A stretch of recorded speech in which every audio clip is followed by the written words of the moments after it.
नमस्कार दोस्तों, हर्षित द्विवेदी एजुकेशन में आपका स्वागत है। मेरा नाम है विनीत सागर। रिसेंटली एक न्यूज़ आया था दोस्तों कि गवर्नमेंट ने आईआरसीटीसी को बोला कि आप जो कन्वीनियंस फ़ी चार्ज कर रहे हो पैसेंजर्स से, उसका 50% रेवेन्यू शेयर जो है हमें देना है। ये नोटिफिकेशन आने के बाद आईआरसीटीसी शेयर का जो वैल्यू है वो कम से कम 29% डिक्लाइन हो गया। पर 24 घंटे के अंदर गवर्नमेंट ने ये ऑर्डर विड्रॉ किया, क्योंकि जितना पैसे उन्हें मिल जाता 50% शेयर से, उतना ज़्यादा लॉस तो उन्हें स्टॉक मार्केट में ही हो गया। वैसे नोटिफिकेशन क्या आया था? In compliance with regulation 30 of the securities and exchange board of India, जिसमें listing obligations and disclosure requirements है, उसके हिसाब से गवर्नमेंट ने ये बोला था आईआरसीटीसी को कि आपकी जो कन्वीनियंस फी का शेयर है उसका 50% हमें देना होगा। वैसे आईआरसीटीसी को इंडियन रेलवेज ने ऑथराइज किया है to facilitate the booking of tickets. देखिए, हम जो ऑनलाइन टिकट बुकिंग करते हैं वो तो आईआरसीटीसी के थ्रू करते हैं, आपको पता है। इसके अलावा आईआरसीटीसी रेलवे पैसेंजर्स को कैटरिंग सर्विसेज प्रोवाइड करता है, पैकेज ड्रिंकिंग वाटर भी प्रोवाइड करता है ट्रेन में भी एंड रेलवे स्टेशन में भी।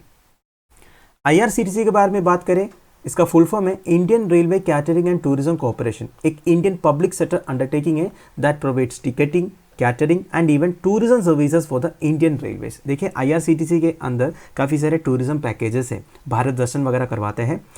पहले आईआरसीटीसी एक गवर्नमेंट ऑफ इंडिया का होली ऑन्ड एजेंसी था। 2019 में इसको नेशनल स्टॉक एक्सचेंज में लिस्ट किया गया, तो फिर काफ़ी सारे लोग इसके शेयर्स खरीदने लगे। पर मैक्सिमम शेयर्स जो है, मतलब 50% से ज़्यादा शेयर जो है गवर्नमेंट के पास है, इसलिए अभी भी it's a Indian public sector undertaking. So what is the convenience fee? आपने शायद आईआरसीटीसी टिकट्स में देखा होगा, कन्वीनियंस फी करके लिखा होगा। ये बेसिकली एक सर्विस फी है जो आईआरसीटीसी यूजर्स से चार्ज करते हैं जो उनका internet ticket booking platform use करते हैं। ठीक है, देखिए, आईआरसीटीसी की जो टिकट्स है वो हम रेल टिकट्स बुक करने के लिए यूज़ कर सकते हैं, एयर ट्रैवल टिकट्स यूज़ करने के लिए यूज़ कर सकते हैं, और भी आईआरसीटीसी के तरह तरह की सर्विसेज है, उसके लिए हम उनके वेबसाइट यूज़ करते हैं।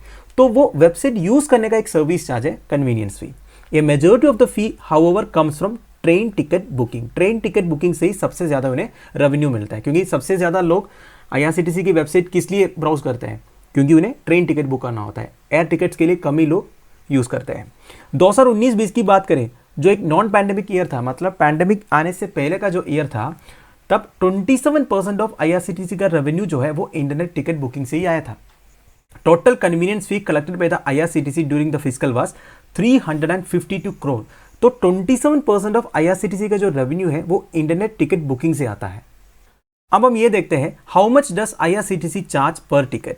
देखिए, 22 नवंबर 2016 तक आईआरसीटीसी एक सर्विस चार्ज या कन्वीनियंस फी चार्ज करते थे ₹20 प्लस टैक्स पर ticket for non AC travel classes. जो नॉन एसी कोचेस है उनके लिए ₹20 प्लस टैक्स वो था कन्वीनियंस फी।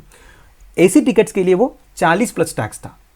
तो 2016 से 3 साल के बाद this fee was withdrawn by the ministry of railways as an initiative for promotion of digital transaction. देखिए, आपको पता है कि मोदी सरकार आने के बाद सरकार जो है डिजिटल ट्रांजैक्शंस को ज़्यादा प्रमोट किया था, तो इसलिए गवर्नमेंट ने क्या किया, ये जो कन्वीनियंस फी है इसको रिमूव किया था।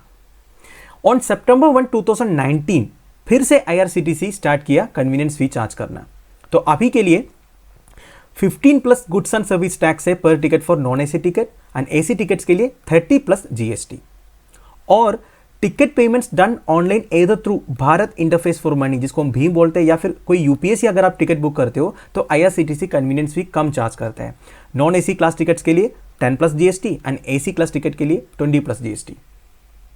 तो दोस्तों, फाइनली हुआ यह था, जैसे गवर्नमेंट का डायरेक्टिव आया कि आईआरसीटीसी जो कन्वीनियंस फी चार्ज करते हैं उसकी 50% गवर्नमेंट को देना है, तब से आईआरसीटीसी की जो शेयर वैल्यू है ये डिक्लाइन होने लग गया। थर्सडे को 913.75 था शेयर प्राइस, एंड फ्राइडे को ये 650.10 पहुंच गया, मतलब 29% का डिक्लाइन हो गया। तब मिनिस्ट्री को ये पता चला इस तरह करने से पूरा लॉस है, क्योंकि जितना 50% कलेक्ट करने से उन्हें मिलेगा उससे ज़्यादा तो स्टॉक मार्केट में लॉस हो रहा है। तो गवर्नमेंट ने जल्दी जल्दी ये डिसीजन को विड्रॉ किया। तो जैसे गवर्नमेंट का डिसीजन आया कि ये कन्वीनियंस फी कलेक्ट करने वाला डिसीजन हमने विड्रॉ किया, तब से इसकी जो शेयर वैल्यू है इंक्रीज होने लग गया। तो अभी के हिसाब से ये पहुंच गया है 856.45 तक, which is 6.2% lower compare to the last day's close. तो कुल मिला के गवर्नमेंट को या फिर आईआरसीटीसी को 6.2% का डिक्लाइन है अभी के लिए। पर कुल मिला के लॉस ही हुआ गवर्नमेंट की तरफ से। इस तरह की डिसीजन लेने से पहले गवर्नमेंट को सोचना था, क्योंकि already IRCTC national stock exchange में लिस्टेड है। तो इस तरह की डायरेक्टिव्स होने से स्टॉक मार्केट है, इस तरह की स्पेकुलेशन से काफ़ी फ़र्क हो जाता है। तो कुल मिला के ये गलत डिसीजन की वजह से गवर्नमेंट को लॉस हो गया। तो दोस्तों that's end of it. I hope आपको थोड़ा बहुत सीखने को मिला होगा। इस तरह की न्यूज़ आपके साथ हम इसलिए शेयर करते हैं ताकि आपका नॉलेज बेस बढ़ जाए, आपको मालूम होना चाहिए देश में क्या क्या हो रहा है। देखिए इधर क्या हुआ, एक गलत डायरेक्टिव की वजह से जिसको विड्रॉ करना पड़ा 2 घंटे के अंदर, पर वो 2 घंटे में कितना नुकसान हुआ। कल के डेट में आप जब एक ब्यूरोक्रेट बन जाओगे, ये जो डिसीजन मेकिंग कैपेसिटी ये आपके ऊपर होगा, तो एक डिसीजन लेने से पहले इसकी इंपैक्ट क्या क्या हो सकता है ये फोरसेट आपको होना चाहिए। So thank you for watching, bye bye, have a nice day.